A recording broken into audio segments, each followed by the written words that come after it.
My name is Karen Johnson, and at 62 years old, I never thought I'd be starting over. 5 years after losing my Thomas to cancer, I was still living in the beautiful Victorian home he built with his own hands. My son Michael was my world, the only family I had left. Then he married Amanda, a woman with expensive tastes and social ambitions. Last Christmas, everything changed when I discovered I wasn't fancy enough for their holiday plans. That house they were so eager to inherit someday. Well, I made a decision that left them speechless. Before I tell you how I turned my Christmas heartbreak into the most empowering decision of my life, let me know where you're watching from and hit that subscribe button. If you've ever had to stand up for yourself against family who took you for granted. Widowhood wasn't something I ever prepared for. Thomas and I were supposed to grow old together, rocking on our front porch and watching the neighborhood children play. Instead, pancreatic cancer took him quickly at 57, leaving me alone in the house we'd shared for nearly 4 decades. Our home wasn't just any house. It was a stunning Victorian that Thomas, a master carpenter, had lovingly restored room by room over the years. Every creaky floorboard and stained glass window held a memory. The wraparound porch where we'd spent summer evenings. The kitchen with its farmhouse sink where I'd taught Michael to bake cookies.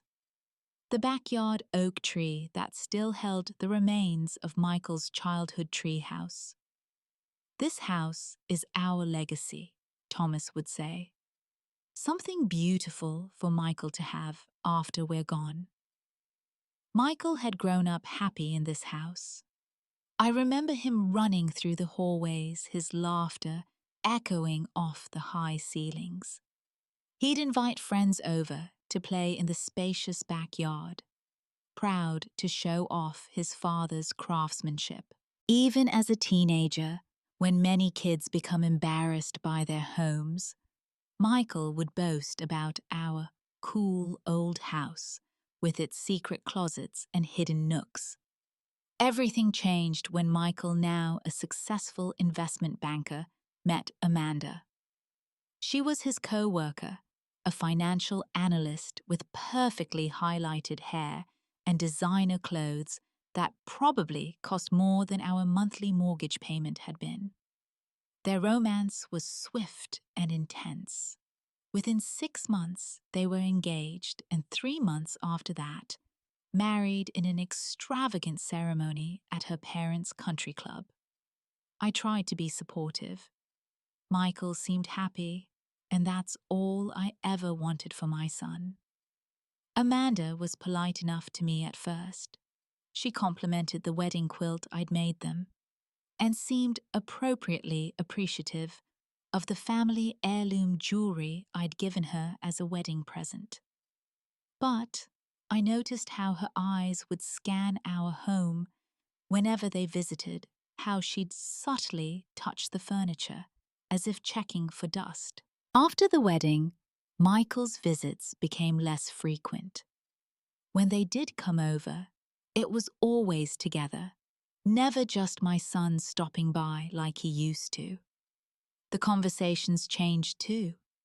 They talked about their condo renovations, the expensive restaurants they'd tried, the vacation properties they were considering. I'd listen and smile, offering homemade pie that Amanda would politely decline. "Oh, I can't. I'm doing this new cleanse," she'd say, then launch into a detailed explanation of whatever trendy diet she was following. I tried my hardest with Amanda.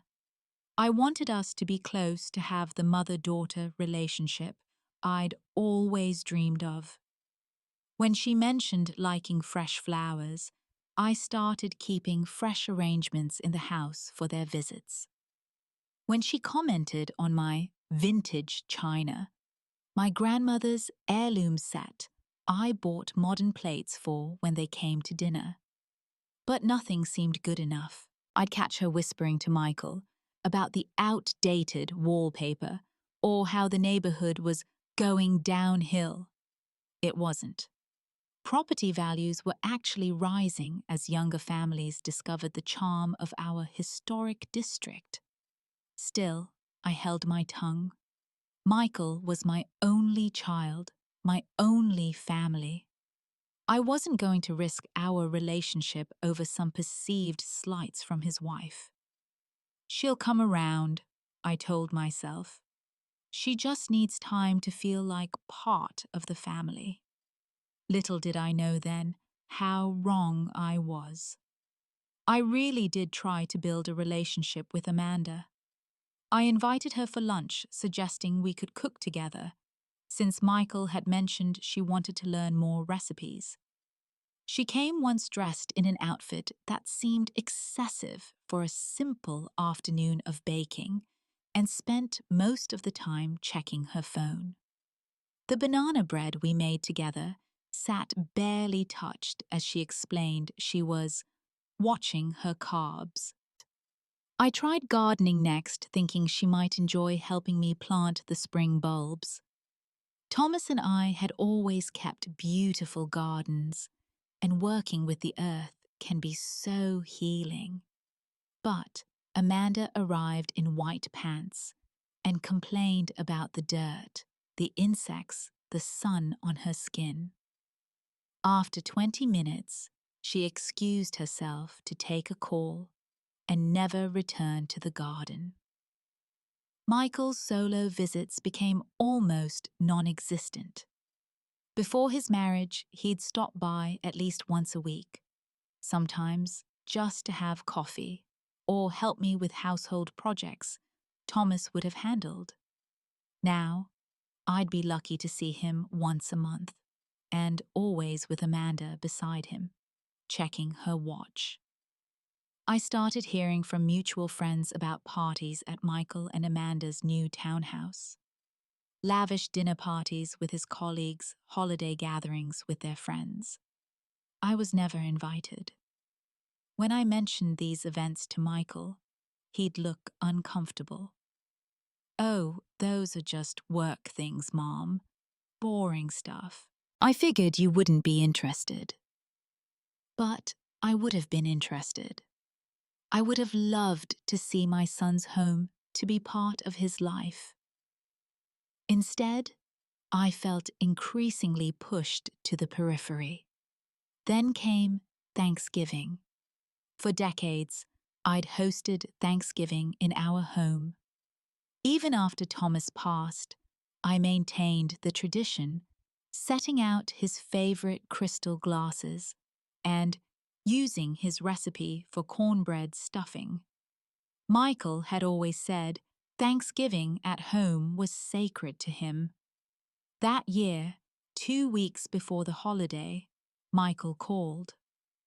"Mom, slight change of plans for Thanksgiving," he said, his voice unnaturally bright. "Amanda's parents have invited us to their country club. They do this big spread and, well, Amanda really wants me there with her family this year." My heart sank. "Oh, I see. Well, perhaps I could join you all there," I suggested hopefully. The pause was telling. "That's the thing. It's members only, and they could only get a certain number of guest passes. Maybe we could do our own celebration the weekend after." I agreed, of course. What else could I do? I spent Thanksgiving alone, turning down invitations from concerned friends, making a small turkey breast for myself, and trying not to look at Thomas's empty chair. Michael called that evening full of apologies. He promised Christmas would be different. "We'll definitely have Christmas at your place, Mom. I wouldn't miss it." I chose to believe him. I went all out buying gifts, finding a cashmere sweater I thought Amanda might like, and the vintage watch Michael had been eyeing.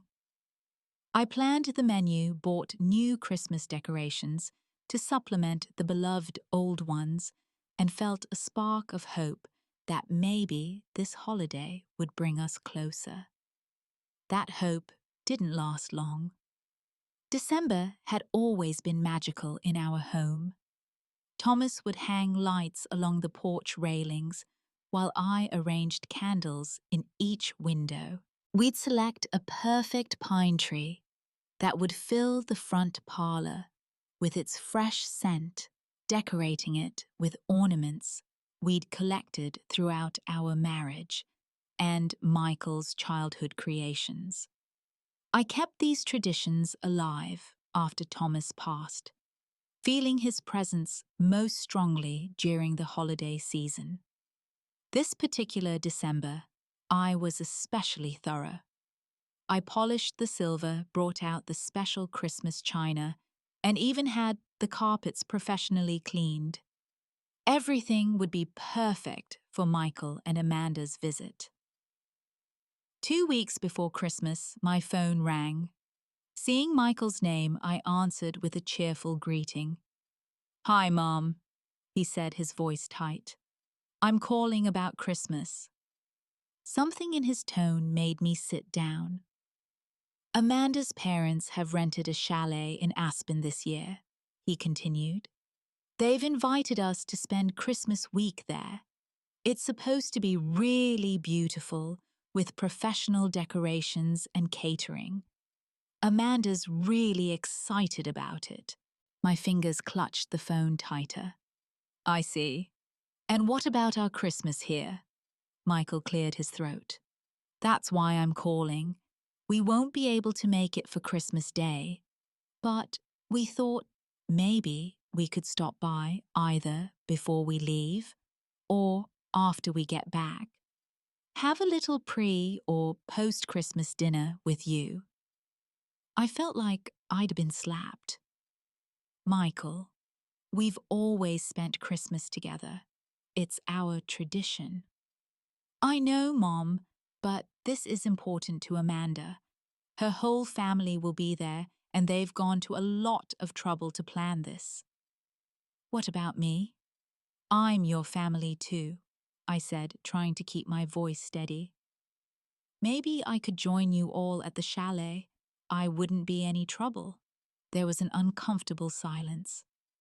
Then I heard Amanda's voice in the background, not quite whispering. "She wouldn't fit in with the kind of Christmas my family does. It's just different." Michael didn't defend me. He didn't even acknowledge I might have heard. Instead, he stammered, "It's just not possible this year, Mom. The chalet is fully booked. But we'll definitely see you before we go." After we hung up, I sat in Thomas's old armchair and cried harder than I had since his funeral. I looked at our family photos on the mantel, Michael's childhood Christmases, the 4 generations of our family gathered around that very fireplace years ago. How had we gone from that to me being excluded because I wouldn't fit in? Despite my heartbreak, I agreed to their pre-Christmas dinner suggestion.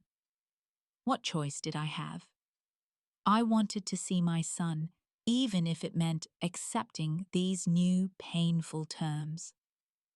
I spent that night looking through old photo albums, tracing Thomas's face in our wedding pictures, wondering what he would advise me to do. "Kill him with kindness," he would have said with a wink. So that's what I planned to do. I would make their pre-Christmas dinner so wonderful that they'd regret not spending the actual holiday with me. Little did I know that dinner would change everything. I arrived at Michael and Amanda's townhouse, bearing gifts wrapped in beautiful paper and a basket of homemade treats. cranberry bread, Thomas's famous fudge, and the Swedish cookies Michael had loved since childhood. Amanda opened the door wearing a sleek black dress that probably cost more than my entire Christmas budget. "Oh, you didn't need to bring food," she said, taking the basket with 2 fingers as if it might contaminate her. "We ordered catering." The table was set with expensive-looking dishware I'd never seen before. No Christmas decorations were visible, except for a small, professionally decorated tree in the corner that looked like it belonged in a department store window. Beautiful, but impersonal. Dinner was rushed. Michael checked his watch repeatedly, and Amanda kept glancing at her phone. The catered food was fancy but flavorless. Nothing like the home-cooked meals Michael had grown up with. "This is delicious," I lied, trying to fill the awkward silence. "It's from that new fusion place downtown," Amanda replied.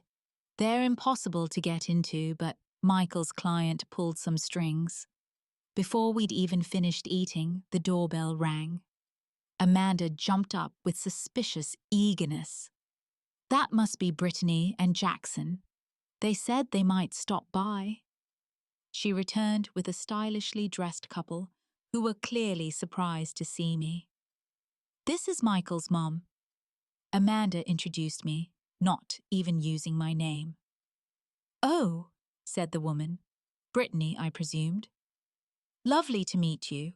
Are you visiting from out of town?" "No," I said, forcing a smile.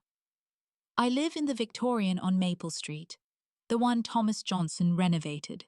I'm sure Michael has mentioned it." Brittany and her husband exchanged a look. "The Blue Victorian in the historic district?" Jackson asked. "Beautiful area. Those properties are going for a fortune these days." "Mom doesn't like to think about that," Michael interjected quickly. "The house has sentimental value." As they continued chatting, I excused myself to use the bathroom. Down the hallway, I noticed a partially open door and glimpsed what appeared to be a room in transition. Curiosity got the better of me, and I peeked inside. It was a nursery in progress. Soft yellow walls, a half-assembled crib, a rocking chair still wrapped in plastic.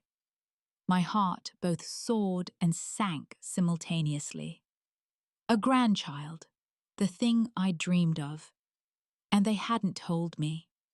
I returned to the dining room in a daze, barely registering the conversation until I heard my house mentioned again. "That neighborhood is prime real estate now," Jackson was saying. "Those old Victorians, when properly updated, are selling for millions." "It needs a lot of work," Amanda replied, not realizing I'd returned. "It's pretty dated inside, but the bones are good, and the location can't be beat." "Planning to renovate it?" Brittany asked. There was an awkward pause as Michael spotted me standing in the doorway. Amanda, her back to me, continued obliviously. "Eventually, when the time comes, we'll probably modernize the whole place. Open concept is really what buyers want these days." My hands started trembling. They were already planning what to do with my home after I was gone. A home I was very much still living in. The conversation shifted awkwardly when they realized I was listening, but the damage was done. As the evening wore on, Amanda made a comment that confirmed my worst fears. "Karen," she said, using my name for perhaps the first time that night, "have you ever considered those senior living communities? My grandmother lives in one and loves it. So much easier than maintaining a big old house, especially as we get older. Something to think about in a few years, you know. Make life easier for everyone." I knew exactly what she meant by everyone. She wanted me out of my house and into a facility so they could claim their inheritance sooner rather than later. I made an excuse about not feeling well and left early, Michael walking me to my car with half-hearted apologies about the evening being cut short. "Is there something you want to tell me?" I asked him directly, hoping he would mention the baby. He looked confused. "About what?" "Nothing," I said, my heart breaking all over again. "Merry Christmas, Michael." As I drove home to my empty house, I realized something had fundamentally changed. Not just in my relationship with my son and his wife, but in how I viewed my own future. That night, I couldn't sleep. I wandered through the house Thomas and I had loved so much, touching the banister he had hand-carved, looking at the garden we had planned together, now covered in winter frost. In our bedroom closet, I found a box of Thomas's things I'd never fully sorted through after his death. Inside was an envelope with my name on it. I recognized Thomas's handwriting immediately, and with trembling fingers, I opened it to find a letter I never knew existed. "My dearest Karen," it began. "If you're reading this, I'm gone, and I'm so sorry for that. I promised you forever and couldn't deliver. But I need you to know something important. Your life isn't over, because mine is. The house, the memories, our things, they matter because we shared them. But don't let them become a shrine that keeps you from living." I read through tears as Thomas encouraged me to travel to make new friends, to reimagine my life if I needed to. "The only thing I ever wanted was your happiness," he wrote. "So be happy, my love. That's how you honor what we had." For 5 years, I'd been existing rather than living, maintaining our home and our traditions without moving forward. I'd centered my life around Michael, waiting for his visits, hoping for his approval, making excuses for his behavior and his wife's coldness. And for what? To be pushed aside, to be told I didn't fit in with their fancy Christmas plans, to overhear them planning to strip away the character from the home Thomas had lovingly restored once they inherited it. The more I thought about it, the angrier I became. Not just at them, but at myself for allowing it. I had become a supporting character in my own life story. The next morning, I called my oldest friend Judith and told her everything.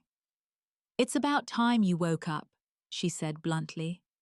"They've been taking advantage of your good nature for years, and now they're practically pushing you toward assisted living, so they can get their hands on your house. Absolutely not." "What should I do?" I asked. "What do you want to do?" she countered. The answer came to me with surprising clarity. "I want to live my life on my own terms.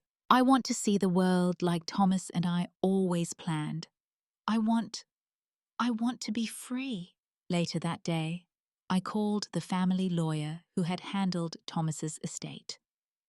"Karen, good to hear from you. How can I help?" Richard had been our lawyer for 30 years. "I'm considering selling the house," I said, surprising myself with how right the words felt. "Really? That's unexpected. May I ask why?"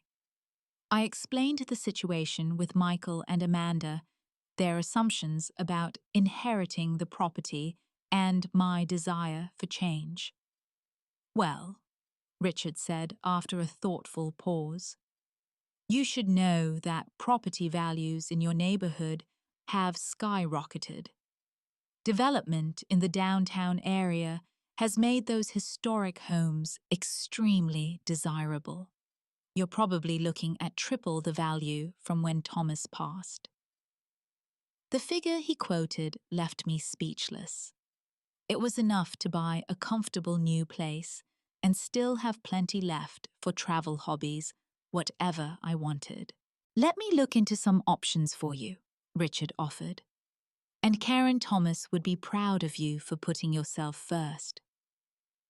Within days, I had connected with a real estate agent who specialized in historic homes. She walked through the house with genuine appreciation for its details. "We won't have any trouble selling this beauty," she assured me. "There's a huge market for authentic Victorians like this, especially with the original woodwork intact." I signed the listing agreement that afternoon. Within 3 days of going on the market, I had multiple offers well above asking price. I accepted one from a young family who specifically mentioned in their letter how much they appreciated the historical features and planned to preserve them. For the first time in years, I felt truly alive. I was taking control of my life, making decisions based on what I wanted rather than what was expected of me. It was terrifying and exhilarating all at once. I didn't tell Michael about my decision. Part of me wanted to see his reaction when he found out from someone else. The other part simply wasn't ready for the confrontation I knew would come. I didn't have to wait long. It was a Tuesday afternoon when Michael's car screeched into my driveway. I was in the kitchen, sorting through which cooking supplies to keep and which to donate when he burst through the door without knocking. "Mom, what the hell is going on? There's a sold sign in front of the house." I calmly wiped my hands on a dish towel. "Hello, Michael. Yes, I've sold the house. The new owners take possession in 45 days. His face went pale, then red. "You can't do that. This is our family home. You didn't even talk to me about it." "Like you talked to me about your baby?" I asked quietly. He froze. "What?" "I saw the nursery at your house during the pre-Christmas dinner. Congratulations, by the way. When were you planning to tell me I'm going to be a grandmother?" Michael had the decency to look ashamed. "We were waiting for the right time. The first trimester is risky, and Amanda wanted to be sure everything was okay before we told everyone." "Everyone except her friends, who were at our dinner, apparently," I noted. "And her parents who are hosting your Christmas in Aspen." He looked away. "That's different." "Yes, it is different. They're her family who matter. I'm just your mother, who doesn't fit in with your new life." Before Michael could respond, the front door opened again, and Amanda stormed in, not bothering to knock either. "What is this about you selling the house?" she demanded. Her perfectly made-up face twisted with anger. "You can't just make a decision like that without consulting us." "Actually, I can," I replied, maintaining my composure. "The house is solely in my name. Thomas left it to me, not to you. But Michael is your son. This house is his inheritance, our future." And there it was, the truth I had suspected, but never heard stated so baldly. "So that's what this has been about?" I asked. "Waiting for me to die so you can cash in on the house?" "Of course not," Michael interjected, but his protest sounded weak even to my ears. "Then what was all that talk at your dinner party about modernizing the place when the time comes?" about me moving to a senior facility to make life easier for everyone. Michael turned to his wife. What is she talking about? Amanda floundered for a moment. I was just making conversation. You know how Jackson and Brittany are about real estate? I was just playing along. And suggesting I move to assisted living. Was that just conversation too? Mom, be reasonable. Michael tried to intervene. Amanda didn't mean anything by it, didn't she? Then why don't I fit in with your fancy Aspen Christmas? Why am I never invited to your dinner parties? Why did I have to find out about my grandchild by accident? The room fell silent. Amanda's calculating eyes darted around, probably assessing how much of the antique furniture she was losing along with the house. Where will you even go? She finally asked. I've bought a condo downtown near the Arts District. 2 bedrooms, modern amenities, walking distance to restaurants and theaters. A condo. Amanda's voice dripped with disdain. At your age, you should be thinking about the future, not playing urban socialite. That was the last straw. My age, I'm 62, not 92. And for the first time since Thomas died, I am thinking about my future. My future. Not as your convenient inheritance plan or Michael's background mother who can be trotted out for obligatory dinners when it suits you. I turned to my son, whose face had gone ashen. Michael, I love you. I will always love you. But I will not be treated as an obligation or an inconvenience. I will not be excluded from your life while you wait to claim what was mine and Thomas's. And I absolutely will not apologize for deciding to live my life fully, just as your father wanted me to. This is ridiculous, Amanda sputtered. You're being selfish and dramatic. No, I'm being honest. Something this family has been short on lately. Michael looked torn, glancing between his wife and me. Mom, please, can't we talk about this? Maybe we can come to some arrangement. The house is sold, Michael. The decision is made. What we can talk about is what kind of relationship we want to have moving forward. One based on mutual respect or none at all. They left, soon after Amanda storming out first. Michael lingering in the doorway with an expression of confusion and loss. For the first time in our relationship, I didn't rush to smooth things over or make him feel better. This was a mess of his own making, and he would have to figure out his part in it. As I watched them drive away, I felt a strange mixture of sadness and liberation. I had finally stood up for myself, and while it hurt to confront the reality of my relationship with my son, it was also profoundly empowering to reclaim my life. Thomas would have been proud. The sale of the house went smoothly. The young family who purchased it, the Millers, had 2 small children who ran excitedly through the rooms during the final walkthrough, much as Michael had done 30 years earlier. Watching their delight, I knew the house would once again be filled with love and laughter. With the proceeds, I not only purchased my downtown condo, but also set up a travel fund. The first trip I booked was to Italy, the Amalfi Coast that Thomas and I had always dreamed of visiting together. I also enrolled in art classes and joined a book club, surrounding myself with new friends who knew me as Karen, not just as someone's widow or someone's mother.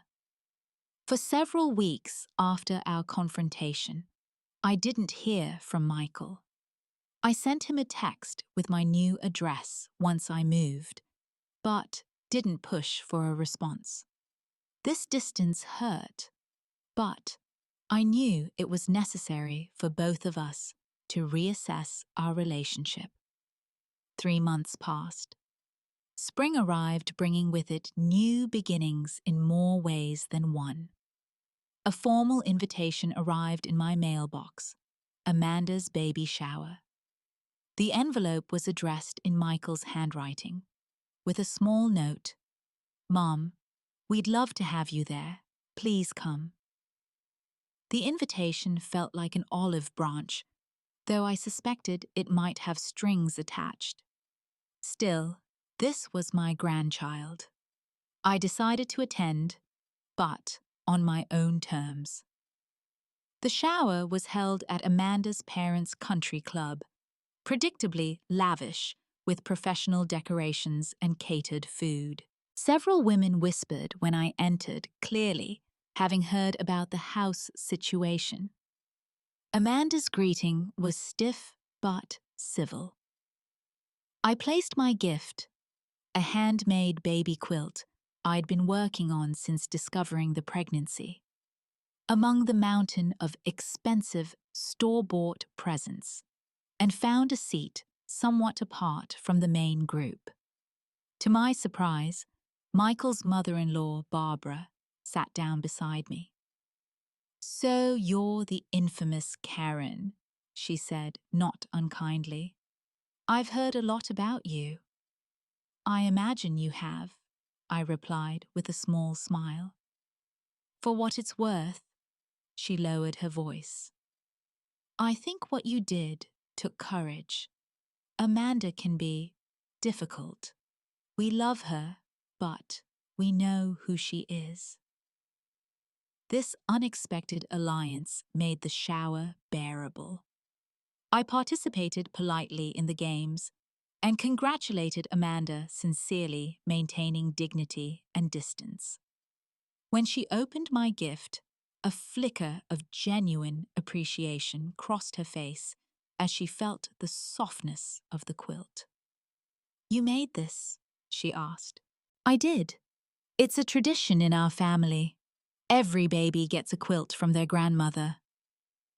Something shifted in her expression, perhaps the first recognition that I had something valuable to offer her child beyond material inheritance. 2 months later, my grandson James was born. Holding him in the hospital, looking into his tiny face that so resembled Michael as a baby, all the hurt and anger I'd been carrying seemed to diminish, not disappear. I wasn't naive enough to think one baby could fix our broken family dynamics. But it put things in perspective. Michael sought me out in the hospital corridor while Amanda was resting. "Mom," he began awkwardly, "I've been doing a lot of thinking about how things went down with the house, with Christmas, with everything." I waited, letting him find his words. "I was wrong," he finally said.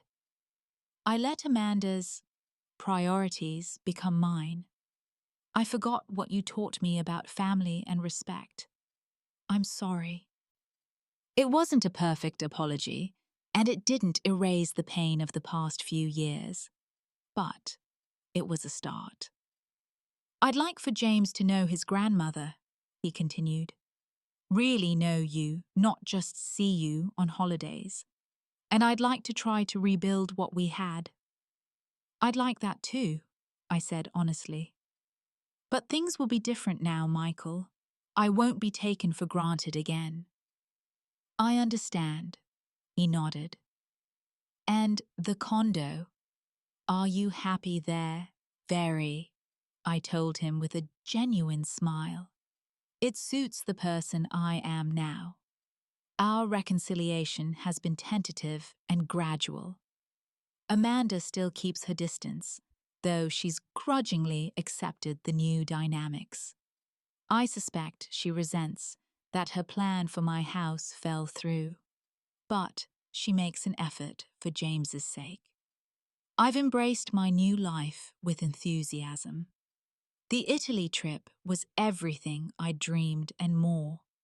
I've made new friends, taken up painting, and even started dating a kind widower from my book club. Each day feels like a gift rather than an obligation. Thomas was right. Life doesn't end when you lose someone you love. It changes, evolves, and can still be rich with meaning and joy if you have the courage to create it for yourself. The most valuable lesson I learned through this painful experience is that family is precious, but self-respect is essential. By standing up for myself, I not only reclaimed my life, but ultimately created the possibility for a healthier relationship with my son based on mutual respect rather than expectation and obligation.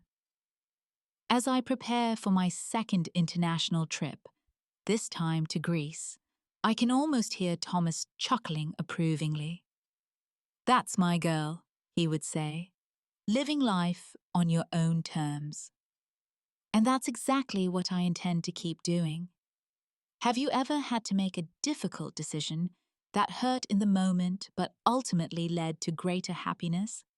I'd love to hear your stories in the comments below. If this resonated with you, please hit that like button and subscribe to hear more stories about finding strength in difficult family situations. And if you know someone who might need a reminder about the importance of standing up for themselves, please share this video with them. Thank you for listening, and remember, it's never too late to start writing a new chapter of your life story.